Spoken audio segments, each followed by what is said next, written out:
Well, hello there. Welcome to the Obi Thorn Alliance. I'm Jacob, I'm Luke. and in today's video, we're ranking the Marvel movies that have been released this year.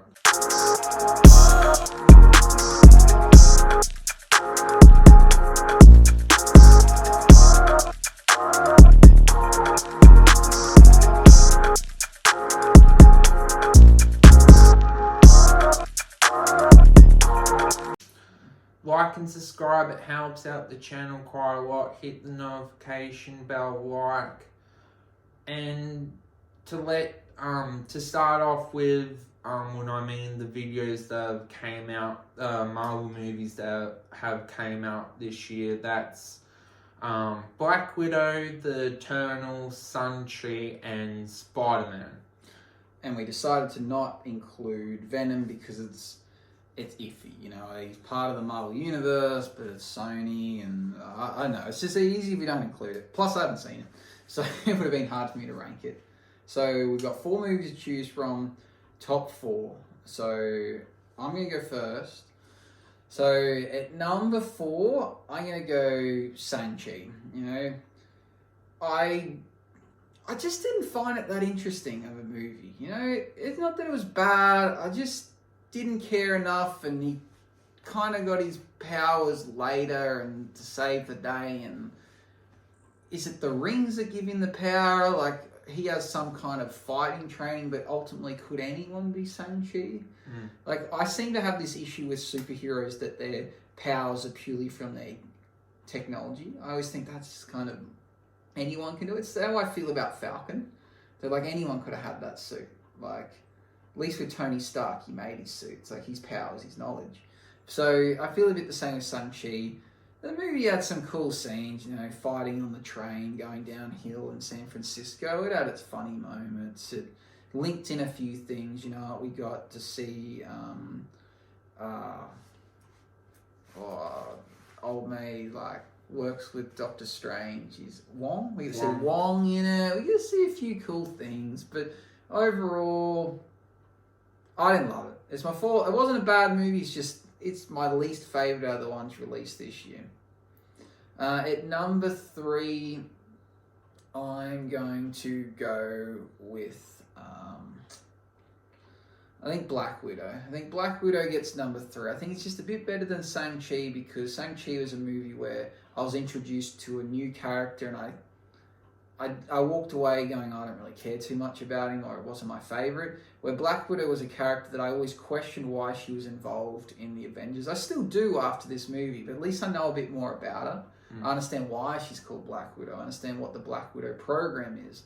It sets up for future movies and shows. It had a bit to it. Yes, there was also plenty of flaws in this movie, and how this big giant Avengers ship thing falls down and crashes to Earth, and it's never mentioned in any other movie. Baffles me, but you know, that's what happened. That's cool. So, but I did enjoy the movie. I did actually like the premise that brainwashed, and then they found a way to unbrainwash people. You know, it's cool. Had some twists and turns in it too. So I'm putting that at 3. Number 2, I'm going to go with The Eternals. This was a movie that sounded really silly to me. Then I saw the trailer and I was like, oh, this is going to be good. And then I think the next trailer came out and I was like, oh, this isn't going to be very good. And then when I went and saw it with low expectations, I actually enjoyed it. You know, I like... Are the Eternals a great idea? I don't know. But I watched the movie and enjoyed it. I would watch it again. I'm excited to see what happens next. I feel like it is one of those odd premises that they can't tie in too much with the other movies because they're probably a bit too powerful. Or whether it will link in, but I like the idea of the celestial beings and planets, and it had its merit. You know, it was fun. It was the second best movie, I think, that was released by Marvel this year. And then number 1, I've got Spider-Man, No Way Home. Best Marvel movie to date. Best movie of the year. One of the best movies I've ever seen. It just closes the chapter on a few things. It opens the book on a few others. It just links in all the things you wanted to link in. There was no flaws. It was a flawless movie, and that's why I gave it a 5, and why I think it was the best movie of the year. What's your 4? Number 4, I'm going to go with Black Widow. I just feel like, unfortunately, it, as a solo film for the character, just came out at the wrong time, and especially since we already knew what was going to happen to the character, so it very much feels like a movie that, well, she can't die at this point because she already dies in Avengers Endgame, so it had no weight to it, and unfortunately what they did with Taskmaster was not the right thing, and the main villain was generic, and I personally don't buy like what Luke said, how he was frustrated when it got blown up and there's no mention. I still don't buy that Thor, no one didn't notice the base where it was, and just so many conveniences in the movie, like when the main Black Widow that they were hunting down in the beginning, Black Widow's sister happens to be the one that gets cured first, so she can find Natasha, and then Taskmaster finds Natasha, and then, we know what's going to happen here because Black Widow doesn't die. Taskmaster was a bit of a letdown. That was a letdown. But a standout, I think, was the Red Guardian. Red Guardian. That was a standout, though, so they kind of cancel each other out. That's true. But I do have to admit, the scene when Black Widow jumps from when the explosions were happening, she would have died without no parachute. Like, I've tried to do simulating what it would be like jumping on a plane, and it's really difficult to do. And I know she's a trained assassin, but she would have been died. So there's plot harm. Yeah, to just happen to keep jumping from one falling object to another. It's like, nah, you're gonna miss one and you're gonna die. Yeah, but because there's plot harm for her character, because it's not her time to die. So, and basically the movie was, so when she has her jacket, we know it means something to her because of her adopted sister. So there's positives to it, but when I watched it the second time, I was like, this is a really bad movie. When it's standards to Marvel, it's a good movie, but it just came out at the wrong time. I actually think Black Widow would have been better as a Disney Plus show, to be honest. I just think it would have been better seeing the origins of missions that she went on, and just I don't know, I just personally don't like the movie as much, and just find that I think other things make the movie better, but does that necessarily make this movie good? I don't personally think it does. And at number 2 is Shang-Chi. And I feel like Shang-Chi, it brings some new life into the MCU. We get introduced to a different character. But I feel like the problem is, and that's the same problem that Black Panther has, is that the Mandarin is a better character. He gets more development than Shang-Chi. So it feels more like the villain's origin story than the main hero. Same problem Black Panther, with how Killmonger was a better character than T'Challa. And I guess if you don't like martial arts movie, you're kind of not going to enjoy it as much. But I enjoyed it because we got to see Wong the Abomination. I do find it quite frustrating when a Queen of Phoenix character, she isn't really good at anything, and when the moment that she uses the arrow to hit the creature, she just happens to hit it. She didn't train for as long as her mentor, and then she's the one to saved the day, why I personally didn't buy. But I'm more looking forward to seeing what happens with Shang-Chi compared to Black Widow, because yet again it was setting up for her sister to take over the mantle. So I think Shang-Chi, it's a fine movie. It doesn't do a good enough job compared to Iron Man to set up to, like what Luke said, to care about the character. Would you say you care about his father, the Mandarin, more than? Yeah, more, because it does explain a lot of. It helps with other movies, but I just don't care about Shang-Chi. Yeah. Is he going to team up with other people, or is he just going to fight villains in San Francisco, or is his job to try and stop? I assume they were like deviants, I guess, really trying to stop these things from coming through this portal. Like, is that his job to stay there now forever? I don't know.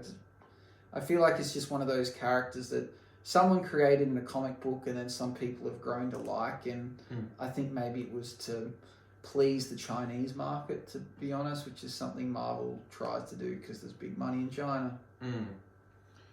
Yeah, so at number 2 is The Eternals. And I quite enjoy The Eternals. I know a lot of people are quite disappointed, but I think that's because it doesn't follow the normal custom of what Marvel movies are.